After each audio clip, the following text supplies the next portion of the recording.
Hi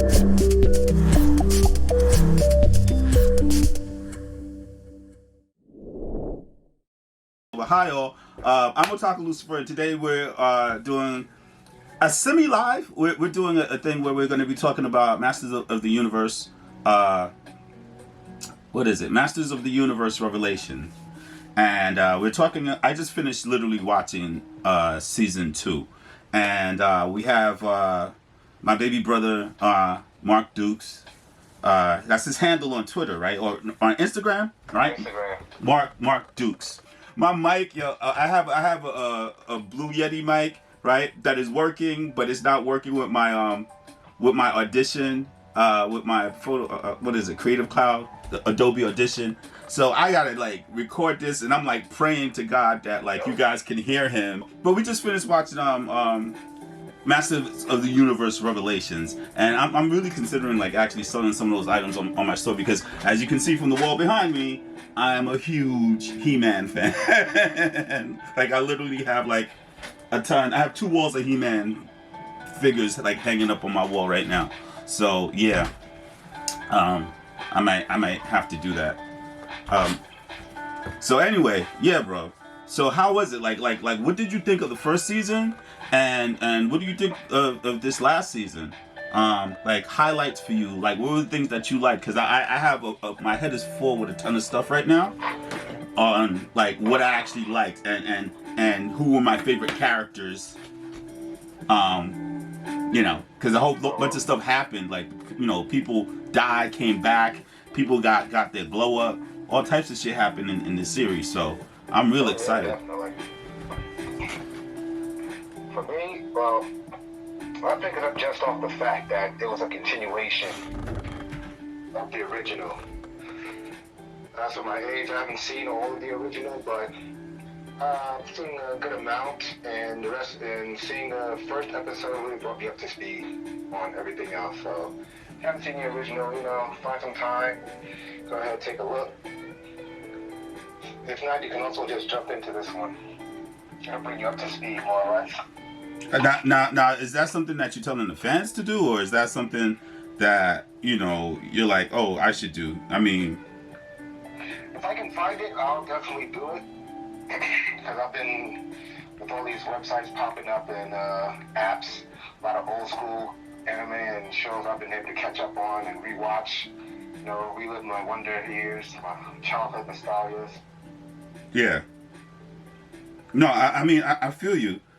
For me personally, I like to bridge the gap. I mean, if there's a continuation from a show that was like from 20 years ago, if I've seen it all, I'll rewatch it again, especially if it's a classic. So this is the thing about Masters of the Universe, right? They're not calling it HeMan and the Masters of the Universe or HeMan, right? They're calling it Masters of the Universe, right? Yeah. Which was kind of intriguing to me in the beginning. I mean, which was kind of intriguing to me in the beginning, only because it's usually like HeMan and then something else, right? And they didn't do that this time. And you know, you talked about, you know, you'll find out why. No, exactly. Well, just so you know, right? My show is a spoiler full zone. It's not spoiler free at all. Like you can talk about anything you want on this show, because I love spoiling shit. I just did a Tokyo Revengers review, and I spoiled the hell out of that. I did the Matrix. I spoiled the hell. You know why? Because if it's bad, I really don't care. Like I'm kind of like, go ahead and just let everybody know how bad it is. Or if it's good, but it got like it has a bad MC. Like for instance, right? Tokyo Revengers is good, right? It's goodish, right? For the type of anime that's out now, it's good, right? But it had a really bad MC. I didn't like the main character at all, because he reminded me of Shinji from Evangelion, right? So I was just like, he makes that show hard to watch sometimes. Who, Shinji or the guy from Tokyo Revengers?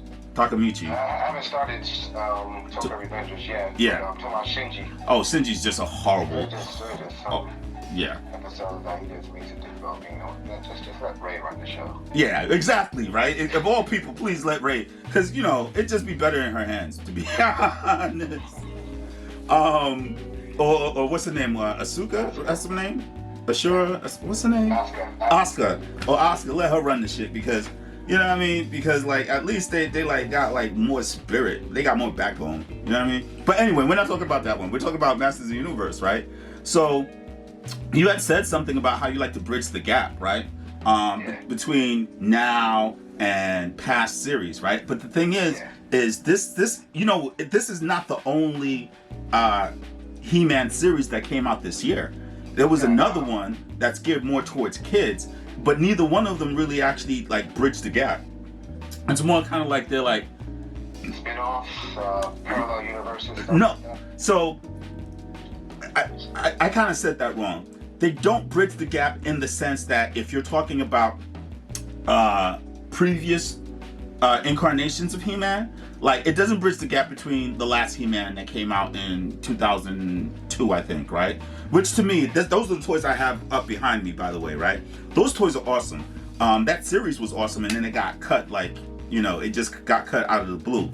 And then before that, there was like an iteration of, that was kind of like He-Man 2020 or a He-Man for like the 90s. Those are like rebuffs. Not rebuff, reboots. Yeah, there were reboots. There was the one from the 90s, I think, that was like, it was like kind of like a millennial He-Man that really didn't go anywhere. So, if anything, if this bridges the gap from any He-Man, it's probably from the original series. That's what I mean. Yeah, because the original series was like all the way in the 80s, bro. You were like... Diapers. I was told I was You were in diapers. I was like 8 or 9. What? Like, I was like 8 or 9 when it came out. So, you know... So if I can remember it from then, you know, it's definitely had an impact. Definitely. He-Man is like one of the biggest, best franchises. I was watching, what was it? Toys That Changed the World or something like that. And He-Man was like one of those franchises that changed the world that they had. It's a Netflix series. And yeah, man, but this particular series was just awesome. You want to go first or you want me to go first? Because I'm excited to talk about it because, you know, the fuckery. You loved it, yeah, okay. I loved it too, but why? Why did you love it? I loved it. It said Master of the Universe. I started out, I see Tila going off on everybody. No. She finally finds out that Adam was He-Man. No one told her anything. Her best friend died carrying a secret that she told everyone but her. Yeah. And that's the fuckery I was talking about. The fuckery abounded. Definitely in the first season, her not knowing that Adam was He-Man was definitely hurtful. But, you know, it was even more hurtful to his father, the king, that his mom knew, but he didn't know, you know? Yeah. I think, so I already did a review. You guys go check it out when you get the chance, but, you know, I already did a review on season 1. And that particular review kind of told, I communicated how much I really liked the show, and the reasons why I liked the show was more because of the fact that you had so many people who were in the background for so long coming to the forefront, like Tila, right, who deserved her flowers like in the original series, you know. You had an Orko, right? Orko was like, I'm a big Orko fan. I didn't realize how big of an Orko fan I was until this series, and I was just like, He showed out this series. He showed up and showed out. He was not taking no shorts. Wait, but it gets better, right? It wasn't just Orko. It was Cringer, not Battle Cat. Cringer. Cringer was on some, oh, you thought I was a fuckboy for life. Nah, bro. No. I'm going to take him out. Like, I am a giant green tiger by default. So I might as well just act the role. I might as well just play the role and stop pretending that, like, I'm scared of every little thing. You feel me? So. King push come to shove. He called out the power in his own way. Yeah, and now season 2, you're talking about Adam, right? No, I'm talking about Cringer. How Cringer was shown out even though he wasn't in Battle Cat form. Oh, definitely. He because I think that's one of the things I liked, right? Because you know Kevin Smith from, if you guys don't know, Kevin Smith is from uh is it Chasing Amy? No, he's from the, I think it's like the New Jersey trilogy series, which was Mallrats and Clerks and Go further back, Jay and Silent Bob. yeah, he did Jay and Silent Bob, and a lot of other films. So which one? If you're a couple of voiceovers, if you're a Call of Duty fan.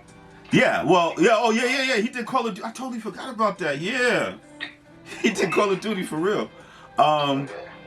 Yeah, man, and what else he did? And then he wrote for Green Arrow. He kind of like brought back the Green Arrow comic book series back, I think, in like the early 2000s. Yeah, so he has a long resume. So him coming onto this show and doing what he does best was like just dope. And Really brought it back for everyone from that era. yeah, and the crazy thing is, you could definitely see that he's like a real fan.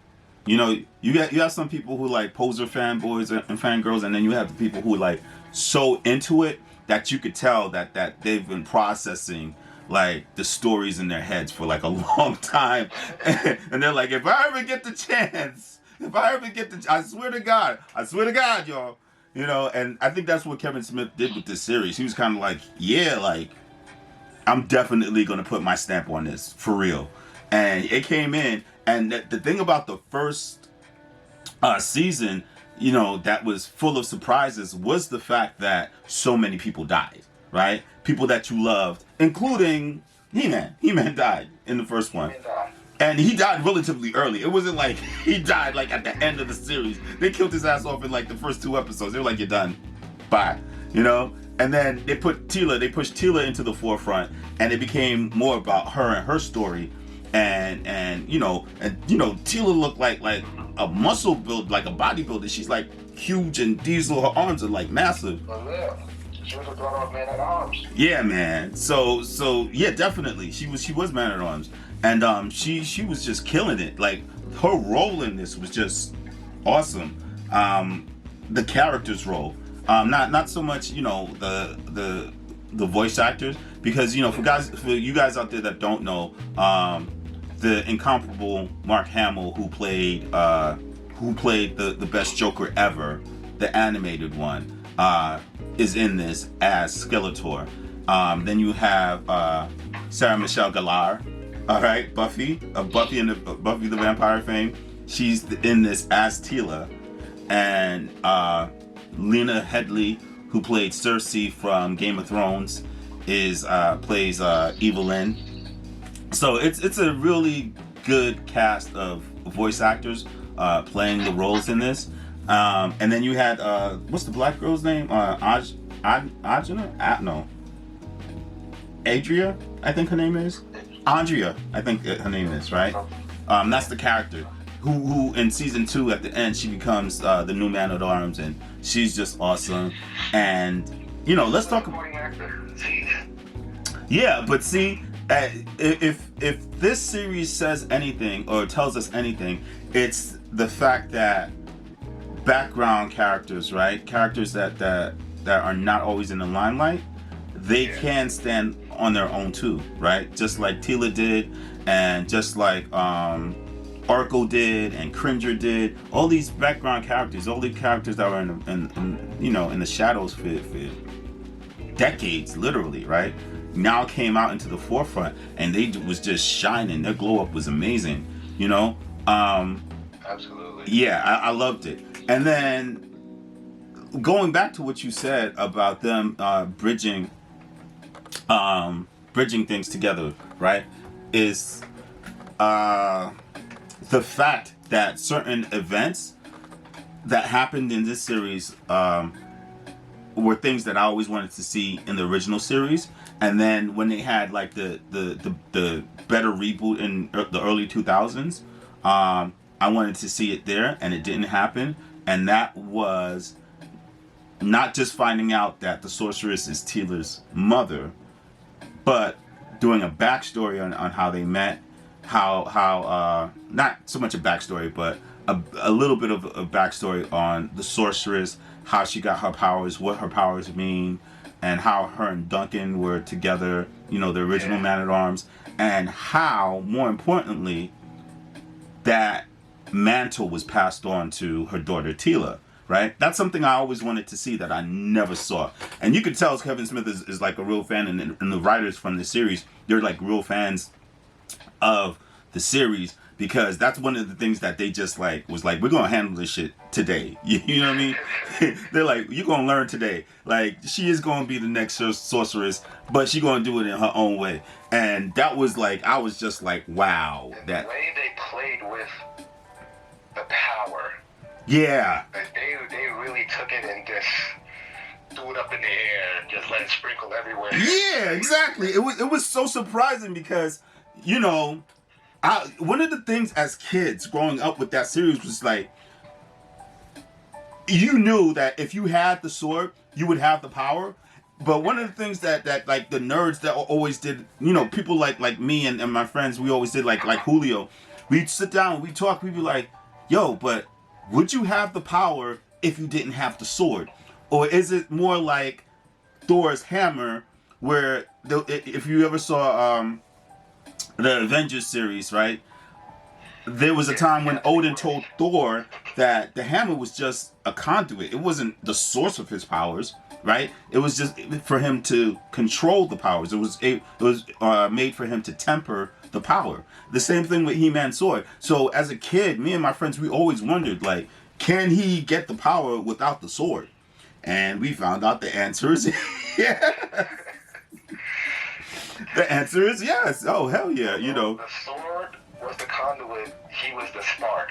Yeah, and when he, listen, and that scene where, you know, the banter was going between him and Skeletor was doing, you know, the ha ha ha ha ha ha ha. Actually, I was with Skeletor. I was calling his bluff. I was like, ain't nothing gonna happen.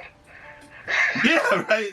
You thought that for a second, and I was just like, but you know what? It was kind of akin to when I read Kenpachi Zaraki when Kenpachi Zaraki from Bleach finally released his Bankai. It was one of those moments for me. You know what I mean? It was just like, he's going to do it. He's not going to do it. He's going to do it. He did it. You know? He called it down like it was nothing. And the thing is like getting back to what I said, when they had the banter and everything, and they were going back and forth, you know, he was laughing at Adam, and Adam was just like, Adam started laughing. He was like, ha ha ha ha ha ha ha. You know, one thing I always wondered was if I could call down the power without the sword, because you think that the sword is the power, is where I get my power from. No, it's not the spark. I'm the spark. And then when he said by the power of Greyskull and he manifested, I was like, holy shit. Do you know how long I waited for that? I was just like, no, it did not just hit him. Yeah. That was crazy. That one scene just had me like, wow. Like, he did not just, wow. It's like I said, like when Kenpachi Zaraki finally released his Bankai and you find out where his Bankai really was, and who or what his Bankai really was, and once you found that out, it was the same reaction. I was just like, that is fucking insane. It was awesome. So yeah, this series was just good. And then the thing I really like too, like I said, I'm a big Orko fan, and Orko in the first season was one of the characters who died, right? But his exit in season 1 was like, he was like, really, he was on some set it off shit. He was like, if I'm going out all the way. It's just like, yeah, we going out all the way. You know. And he took on the netherworld, right? Yeah, it was Glow King or what is his name? The green guy. He took dude on like it was nothing. He was like, yeah, you thought I was weak, but I got something for your ass. And he just handed dude his behind like, oh yeah, by the way, my name's Orko. You know, it was awesome. But then I was really sad because, like I said before, I didn't realize how much I really liked the character of Orko until he died. And then when he died, I was like, oh man, my man just, you know, tears and shit, just like, I'm not. I got something in my eye right now. Almost had me come. I was like, nah. Marco did his thing. He did his thing. Yeah, he went out in a blaze of glory like a trooper. He was just like, oh, you are not getting anywhere near my friends. And he put the demon, he told the demon to go back to the darkness. He was just like, oh, you don't know who I am, do you?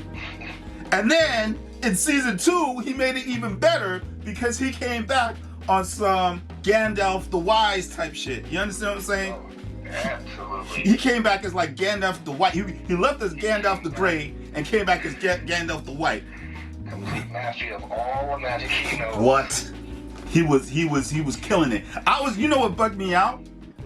Is that Homeboy was in 2 places at the same time. That's what because I kept saying, I'm like, how is he in the castle and out of the castle at the same goddamn time? And I guess he must have tethered himself.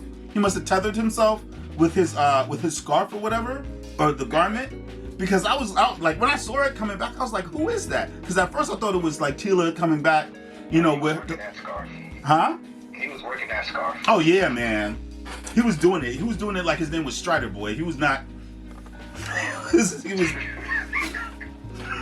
He was not trying to like let anyone down. You know, he came back full force, full strength, and he was kicking ass and taking names. He was just like, look, you hit with the look on Evil Lynn's face when she saw him come back, and he was just like, yeah, well, you know, when you resurrected the dead, you resurrected me too.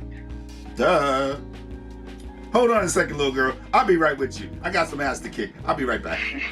And he just left, and he was just doing it up. Yo, when she tried to chop him in his face, yeah, the whole army, bro. And then she tried to cut him with the sword, and he did some Matrix shit where he's like slid under the blade and then disappeared. Poof. And reappeared behind there was just like, pat, pat, pat. Sit down. You still knew the magic. I'm like, wow. So he was awesome. Evil Lynn. Yes, we got to talk about her. The way they did Skeletor through season 2, they made him seem like he was only there to set the stage for everybody else. Yeah. Down the line. Yeah. Because you really have to look at it, right? When it comes to great villains, right? Skeletor was not the best villain from the HeMan series. It was Hordak. We're going to talk about him later on and how the setup for him and probably more than likely a season 3 is going to come. But Skeletor, it's not like Skeletor was like a Megatron or like he was what's another good bad guy? Like a Mumra, you know? Yeah. Like Skeletor was more like a Starscream, you know? He never really had anybody more powerful than him, you know, to kind of challenge him, you know, or check him, you know, until Hordak came along. Hordak was like, "Oh, you forgot? Like we sent your butt out here. Boom, what's up?" You know. Oh, that's one variation of the story, because one variation is that they actually Skeletor was actually supposed to betray the king, and his name was like Keldor or something, and he was sent by like Hordak or whatever. And then another one is Hordak was like an invading force. He was like a world conqueror, kind of like Thanos, and he was part of an invading force, and he went and subdued or took over Skeletor's troops, right?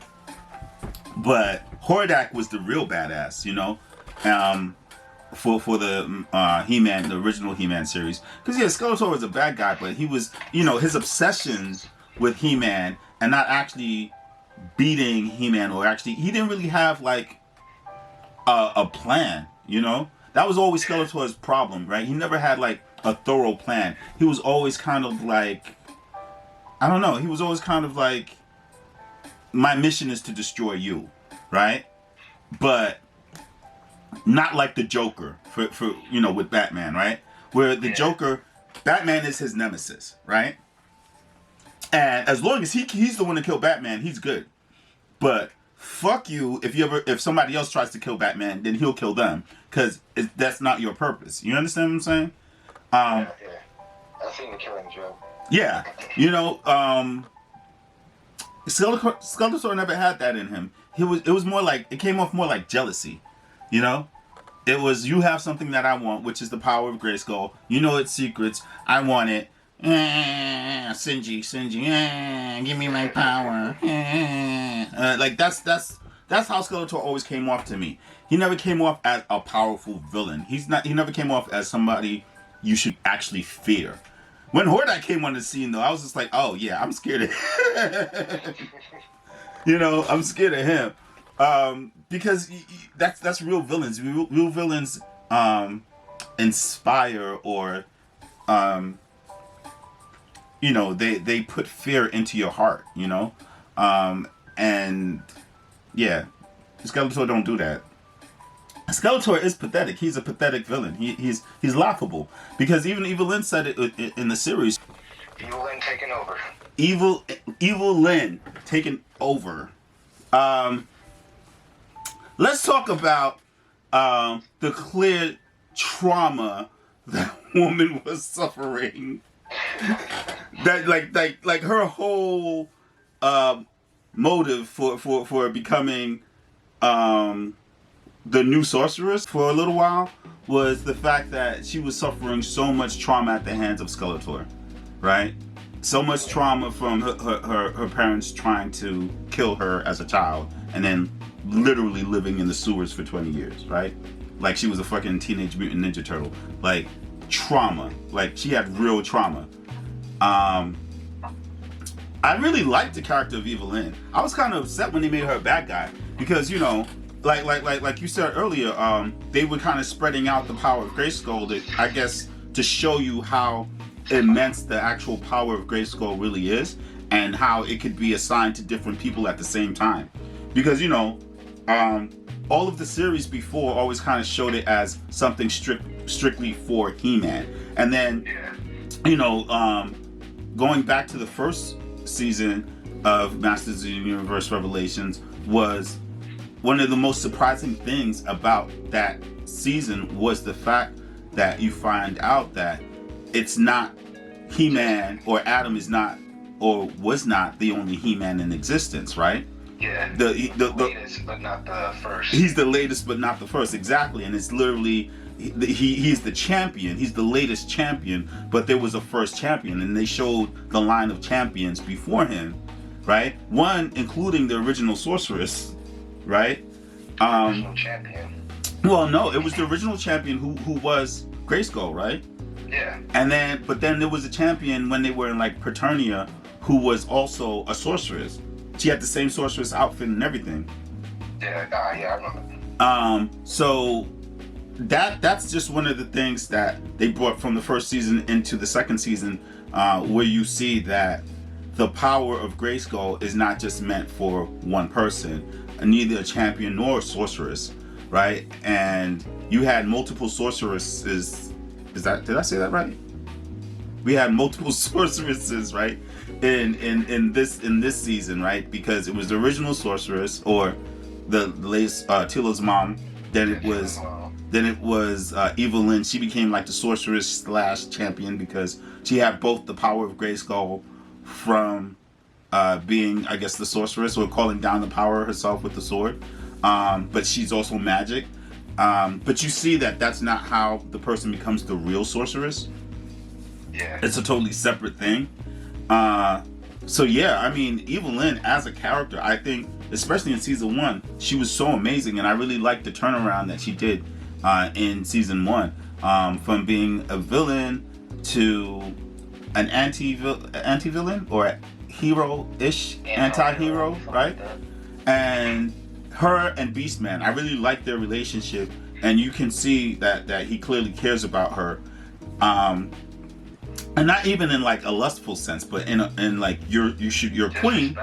Yeah, you're a queen. You should be treated as a queen, and you should act as a queen. And you're a leader, and you're a sorceress. You should act accordingly. And I think, like they really toy into her on that. even the prisoners was just feeling sorry for her. Yeah. Listening to Skeletor rip into her every time. Yeah, and I think that was so sad because in season 2 I didn't like the about face she did, her and Beastman, because I liked them better as heroes. I really did. I liked them a whole lot better as heroes, and I think in heroes, they just kind of had like the same thing. They just lined up. Yeah, well, I mean, I guess so. I guess they're They always had their own agenda. Yeah, evil and. But I think the agendas did align in the first season. I just think as characters, they were more fleshed out and they became more well-rounded in the first season. Because now you could understand why they were doing things and their motivations. And in this season, they just kind of reverted back to just being bad for no reason. But until they told Evelyn's story, and then you kind of realized, okay, yeah, she actually has a reason for being this way. I mean, they had to kind of restore magic to the world because it was diminishing and the world was dying out. The entire universe was dying out. Yeah, but you have to realize, if you remember, in season 1, they left that responsibility for Evelyn.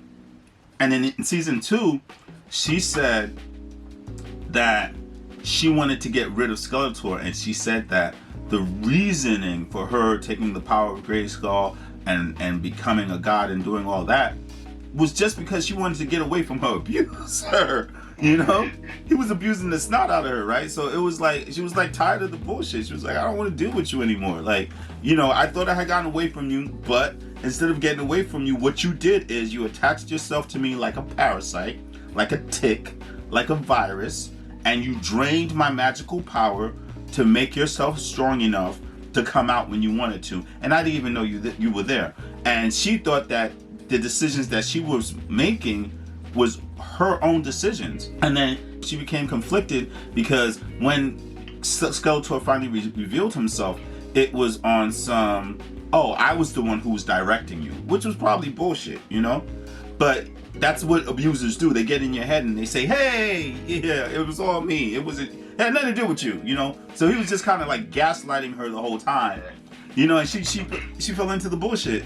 And, you know, she was just tired of his nonsense. She was tired of his abuse. And she was just like, fuck you, you know, I'm going to take you out. And if I have to destroy the universe to do it, just to get rid of you and find some peace, that's what I'm going to do. And that's what she did. So I still like the character of Evelyn, but it kind of, you know what kind of bugged me out was at the end of season 2 when she was walking away and she left like the what was it, the staff or the wand, right, that Skeletor had given her when he first found her in the gutter or whatever. How she looked like Daenerys from Game of Thrones or Cersei from Game of Thrones, and the person playing her was literally Cersei from Game of Thrones. It was weird. It was kind of, yeah, it was weird. The series was just awesome. I loved it, and I'm glad you liked it. I'm glad you loved it, because hopefully this type of storytelling will like kind of like catch fire. This, you know, Netflix has like a lot of really good series, but you know, and I've been with Netflix from damn near the beginning, if not the beginning. I was on Netflix when they still had Fire and Ice, and that was like probably like the only. You know, have Fire and Ice, and I think like Heavy Metal, and that was like the only type of like cartoons they had on Netflix. This was like, I'm talking about like 2007 or 2008, right when Blockbuster was still kind of king, you know, and people were like, Blockbuster isn't going anywhere, and I'm like, God, it has this thing called Netflix. And people were just like, what are you talking about streaming? What is that? I'm like, I watch it through my PS3. I don't. You know, so It caught on. yeah, it caught on like fucking gangbusters, man, like wildfire.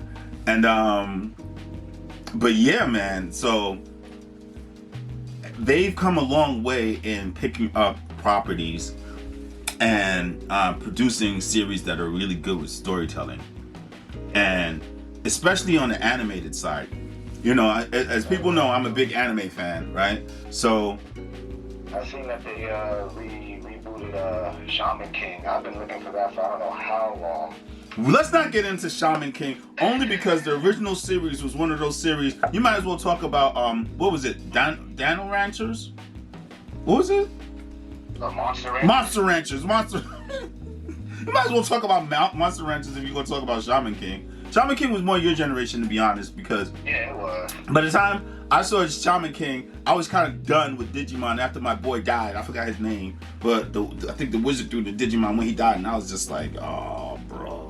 You know, What, the original Digimon or it was the original Digimon, I believe, and one of the characters died, and I was just like, really? I thought they all lived. nah. One of them died in the original one, I think. He was the wizard dude. I can't remember his name, and I was just like so sad. And you talking about one of the Digimon? yeah, and I can't. Was it Ogremon? I can't remember his name, bro. But I just remember, like, I was kind of like watching Shaman King at the same time. And I was just like, I cannot get into these little kitty anime shows. Because like it looks so innocent at first, and then the people die, and you're like, why? You know, I was like, I can't do it. But I did get into what was it? Mummy's Alive, I think it was called, and some other shows around that time too. But Shaman King, I was just like, I was really kind of getting into it, and I was like, I gotta stop. Like, I can't do this anymore. And then it was like, Cowboy Bebop, yeah, you know. So, yeah, it's but like I was saying, you said that they brought back Shaman King, so that's definitely something people should watch and check out if they were ever Shaman King fans. Or if they were ever into like, you know, like Pokemon or Digimon, or it's kind of along the same way. Then spanned out across like all over the world. There's so many variations. Well, I wouldn't say variations, but just different trainers now. It's not just Ash anymore. No, you have Gon. Everybody else. You know your nephew is a big Gon fan. He's one of the trainers. Gon is one of the trainers. He didn't want to be Ash, and your other nephew is a big Pikachu fan. He walks around this house going Pika, Pika, Pika, Pikachu, Pikachu. I'm like, Pikachu. It's just like, no, my name is Pikachu. Like, okay, all right, Pikachu. How you doing? Go take a bath. But yeah, but they just have so many good series, and like Beastars. I don't know if you ever seen that one. Beastars is really. I haven't started it yet, but it's on my list to check out. Yeah, Beastars is really good. I'm sure you saw Baki Hanma already. That other fighting one begins with a K. Kengan Ashura. Kengan Ashura, right? That one's really good. They have one I want to check out called what's it called? Super Crooks, I think it's called. I want to check that one out. That just came out. There's another one called High Tower Rise or Tower High Rise or something like that. I know which one you're talking about. Yeah, so they have like a lot, and let's not even mention the Fate series, right? They had so many things going on with the Fate series that they dropped so many. Like they had the original Fates that were there, and then they had like the Netflix sponsored, Fate series. Like the last one I saw was like Fate Apocrypha, I think it was, and then there was like another one that came out after that. Be the Beginning season 2 was fucking beast. We got to talk about that one. Yeah, I got to finish watching it, but like it was fucking. I gotta finish it myself. Be the Beginning. The first season was kind of okay. Second season was just insane. Like I only got up to like I think like the 5th or 6th episode, but it was just insane. I was just like, yo. I gotta start that one from the beginning because I got sidetracked. Yeah, that one was pretty good. There was also another one. Shoot, I can't remember the name of it, but they were on an island, like survivors on an island. You're talking about Platoon? Huh? You talking about Platoon, or are they fighting with bombs, or is it something else? No. It just looks like people who were like they were stuck somewhere. They were stranded somewhere, and they like I don't know how it started. Everyone was on like a cruise, but they don't remember what happened afterwards. But they ended up stranded somewhere. Oh, okay. I have to check that one out. I have to look for that one because I don't think I heard about that I've one. only seen the first season. Send that one to me. Send that one to me because I'd like to check it out. I gotta look it up. And I seen it like a year or two ago. yeah, let me know because you know one of the series that they did a reboot on that I'm waiting for the next reboot is Voltron. Because the Voltron, have you seen the Voltron series yet? Oh yeah, definitely. Oh god, that series was just so good. That series, I don't even know where to begin with that. Another topic in discussion. Yeah, we could talk about that one next week or something else. We still have to finish the Noblesse. You know, we have the Noblesse homework, so we could do that or any type of new anime. Chainsaw Man, I think, is supposed to drop, so we could talk about that.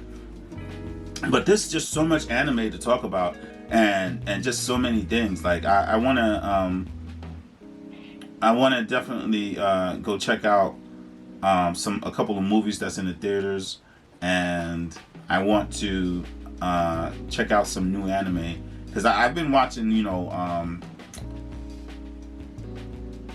HeMan no Ippo, like finishing because I never finished the original series, right? So I only got up to like the 40s or the 50s the first time I watched it, and this time I didn't even know that it was like 70 something episodes. You know, until I started watching it again, I was like, "Holy shit!" That's a lot of episodes. No, it's even more than that. It's like 100 episodes or 100 and something episodes because it's the original series. There's a movie. Yeah, and a movie. So this the original series from like I think the late 90s, early 2000s, right? And then because it came out like around the same time Naruto came out. Like the first time I saw Naruto was like in the late 90s, early 2000s, right? Like 99 or 2000. And HeMan no Ippo came out around the same time because I remember watching it with Julio, and I was just like, oh, this is dope. Like, you know, I was just like, it's a couple of friends had it when I was in college, and some friends from my old job they had it, and you know, anime nerds, you know, we kind of like, you know, drift towards each other because you know I always have to remind people that access to anime now is not the same as it was back then. You know, people have so much access to so much anime now, as opposed to when I was growing up, when I was in my 20s, even in my 30s, it was just super hard to get anime. A stack of tapes. Some didn't even have labels. You had to make your own labels on them. Yeah, I did a review where I was talking about how back in the day, we had to get an anime on bootleg from the dude up on the corner on 161. You know what I mean? Because Homeboy, he was known as the anime dude. You know what I mean? And then when he I don't know what happened to him. I don't know if he got caught a bit or he got knocked or what happened, but like he was off the block, and I was just like, yo, like where am I gonna go for my anime now?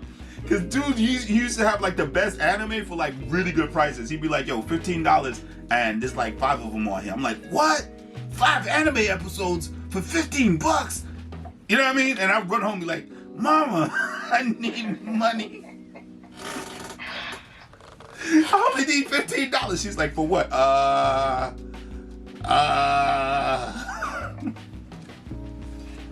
You know, and I used to come home with all these tapes, man. And then I discovered the place on 34th Street back in the day. There's a place on 34th Street. It was a big place that sold like VHS and DVDs, anime DVDs for like dirt cheap. It was dirt cheap, you know, and it wasn't mainstream. Nah, but it was anime was not at all, and the store was a huge store. There was like maybe like 2 or 3 floors in the store, and they had all types of music from all over the world. They had music, they had videos, they had DVDs from all over the world. And I just stick myself in that little anime section.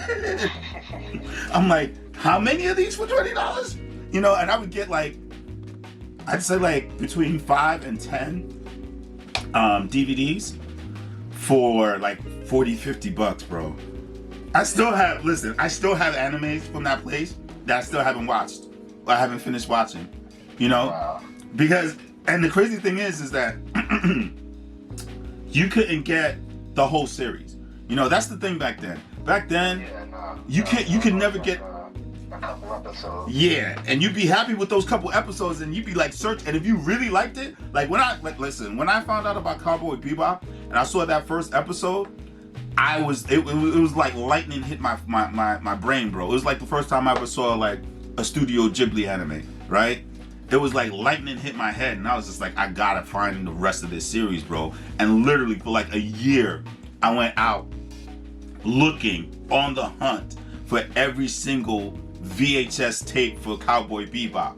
And that right when I got the last one, they dropped the fucking OVA on fucking DVD for $20. Bro, I was so mad. I was like, God damn it.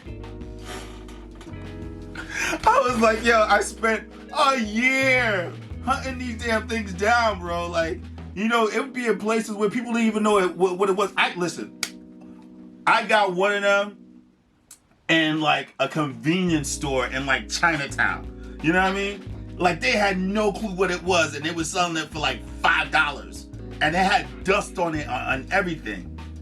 You feel me?